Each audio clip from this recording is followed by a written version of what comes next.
Assalamualaikum warahmatullahi wabarakatuh. Sahabat Senang Tani, kalau di video sebelumnya kita sudah membahas tentang hal-hal yang disarankan saat kita mengaplikasikan agen hayati trichoderma seperti Biosigma Plus.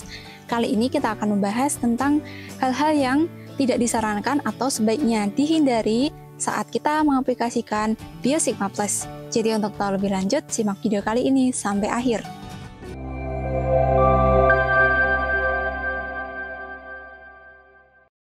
Halo sahabat Senang Tani, kembali lagi di channel Senang Tani bersama saya Titis. Semoga Anda tetap senang untuk menjadi petani, dan semoga sahabat Senang Tani semua sehat selalu, dilancarkan rezekinya, dan tentunya tetap semangat untuk bertani.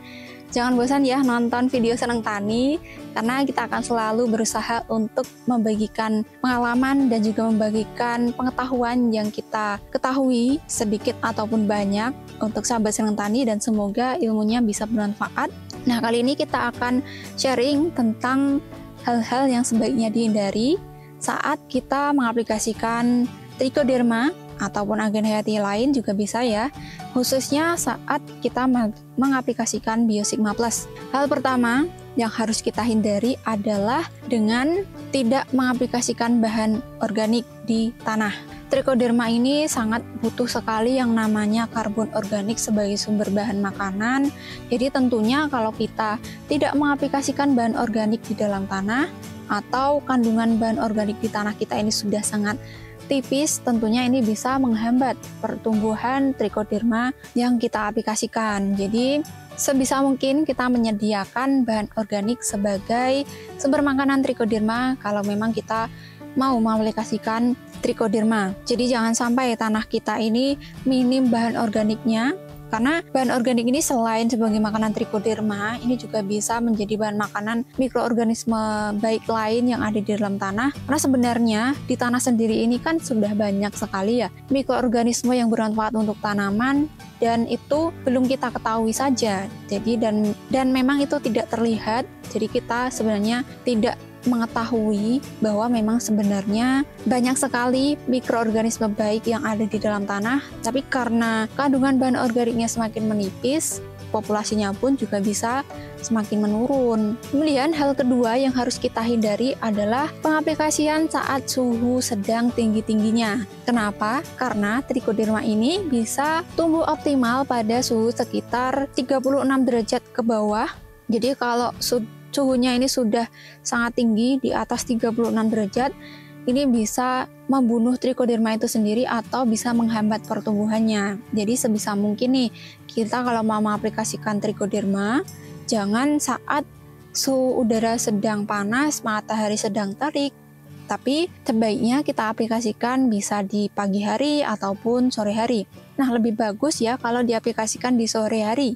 Kenapa? Karena nanti setelah kita aplikasikan, ini trichodermanya tidak melewati pas suhu sedang tinggi-tingginya. Karena sore hari, kemudian pagi hari, itu kan sudah suhunya menurun terus ya. Kemudian mulai pagi, kemudian di siang hari itu mulai naik.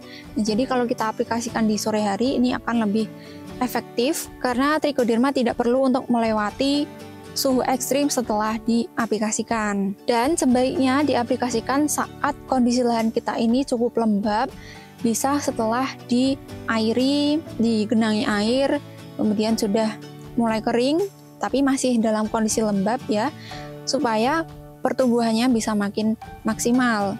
Jadi jangan sekali-kali mengaplikasikan trichoderma saat suhu udara tinggi dan kelembapan yang rendah, karena itu bisa menghambat pertumbuhan trichoderma itu sendiri. Dan yang ketiga adalah mengaplikasikan saat sudah masuk fase generatif. Jadi itu merupakan satu hal yang sebaiknya dihindari. Tidak dilarang sebenarnya, tapi sebaiknya memang harus kita hindari. Kenapa?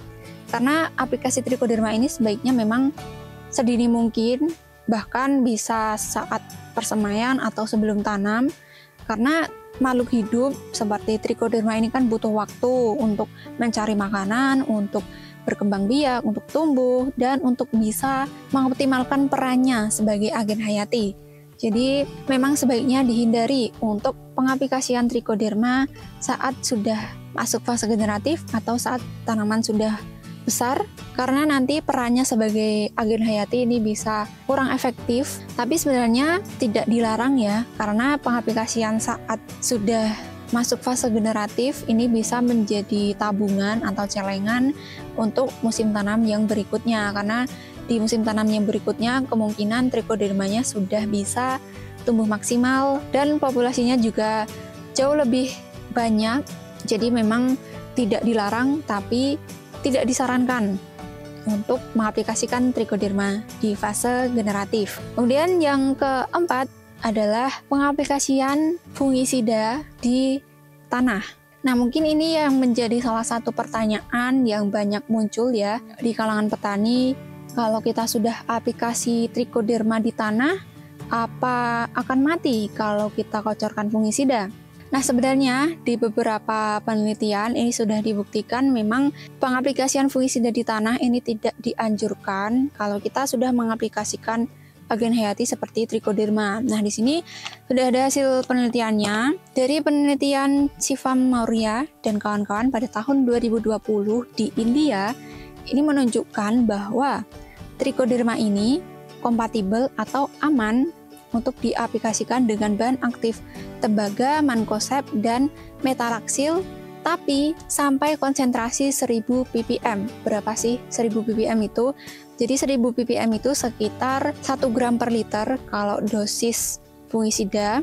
Jadi kalau kita mengaplikasikan fungisida dengan dosis 1 gram atau 1 gram lebih, kemudian kita kocorkan ke tanah, ini tentunya tidak aman untuk trichodermanya. Trichodermanya bisa mati, bisa terhambat pertumbuhannya. Jadi walaupun dari hasil penelitian tadi bilang bahwa trichoderma ini kompatibel dengan bahan aktif tembaga, mancozeb, dan metalaxyl, tapi memang tidak disarankan untuk mengaplikasikan fungisida-fungisida tadi kalau kita sudah mengaplikasikan agen hayati trichoderma ini di dalam tanah. Kemudian hasil penelitian yang dari India di tahun 2020 tadi juga bilang bahwa trichoderma ini tidak kompatibel atau tidak cocok dengan fungisida berbahan aktif tiram. Jadi sebaiknya sahabat senang tani kalau sudah mengaplikasikan Biosigma jangan mengocorkan fungisida berbahan aktif tiram di dalam tanah. Kemudian kalau misal urgent nih atau serangan penyakit misal layu, busuk batang itu sudah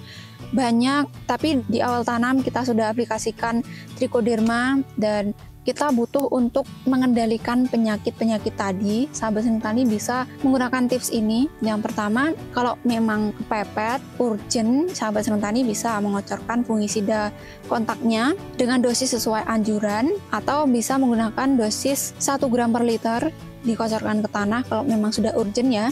Nah, kemudian tujuannya adalah untuk membunuh patogen yang ada di dalam tanah. Jadi diniatkan untuk membunuh jamur patogennya dulu. Kemudian nanti 1 minggu setelah pengocoran fungisida tadi, sahabat senang tani bisa mengaplikasikan trichoderma lagi selang 1 minggu. Jadi setelah kita sterilkan dulu lahannya menggunakan fungisida, 1 minggu setelahnya bisa kita aplikasikan lagi trichoderma untuk merefresh kembali, untuk memperbanyak kembali populasi trichoderma yang ada di dalam tanah. Kemudian tadi kan kita bahas tentang fungisida kontak ya. Kemudian bagaimana nih dengan fungisida sistemik? Apakah masih aman kalau kita aplikasikan ke tanah? Kalau di waktu sebelumnya kita sudah mengaplikasikan trichoderma.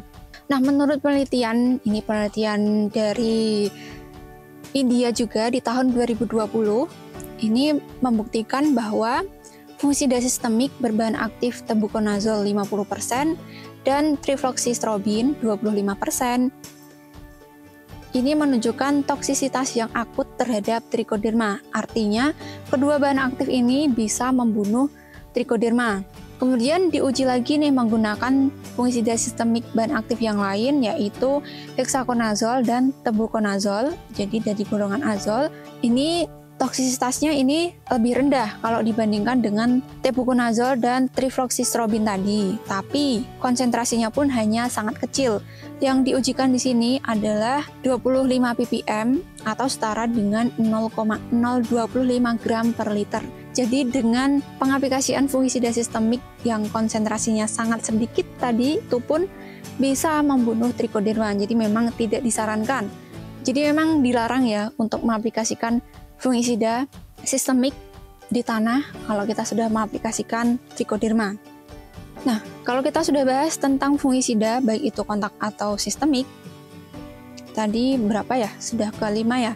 Hal kelima yang harus kita hindari kalau kita sudah mengaplikasikan trichoderma di tanah adalah pengaplikasian fungisida, tapi di bahan aktif tertentu saja ya. Kalau di sini hasil penelitian dari Fahmi Fadli di Aceh tahun 2023 ini menunjukkan bahwa penggunaan herbisida berbahan aktif fluroxipir dan dimetilamina ini bisa menekan trichoderma secara langsung, dan penurunan pertumbuhan trichoderma ini bisa mencapai 20,16%. Jadi memang sebaiknya tidak dianjurkan untuk pengaplikasian herbisida berbahan aktif fluroxipir dan dimetilamina karena itu bisa menekan pertumbuhan trichoderma. Nah, kemudian kalau bahan aktif lain gimana nih? Sementara hasil penelitian Fahmi di tahun 2023 tadi untuk bahan aktif oxyfluorphan, kemudian ametrin dan amonium glufosinat ini masih bersifat toleransi terhadap pertumbuhan trichoderma. Jadi masih bisa diaplikasikan dan masih aman terhadap populasi trichodermanya tadi. Tapi asalkan penggunaan dosisnya juga sesuai dengan anjuran ya, jadi tidak boleh berlebihan karena tentunya apapun yang berlebihan itu tidak baik. Apalagi kalau tadi kita mengaplikasikan herbisida yang berlebihan ke tanah, karena tentunya ini akan berpengaruh terhadap penurunan populasi trichoderma yang ada di dalam tanah. Nah, jadi itu ya sahabat Senang Tani, beberapa hal yang harus kita hindari atau bahkan dilarang kalau kita sudah mengaplikasikan trichoderma di tanah. Next, kita bahas apa lagi ya? Sahabat Senang Tani bisa komen-komen di bawah. Kira-kira apa nih hal yang harus kita bahas tentang pengaplikasian trichoderma? Nanti insya Allah kita bahas di video yang berikutnya. Terima kasih sudah menyaksikan video kami. Semoga video kali ini bermanfaat. Dan jika dirasa bermanfaat, silakan untuk di-share ke teman-teman yang lain. Jangan lupa like, comment, dan subscribe, biar nggak ketinggalan video kami yang selanjutnya. Terima kasih, tetap semangat, jaga kesehatan, dan jangan lupa untuk selalu bersyukur. Wassalamualaikum warahmatullahi wabarakatuh.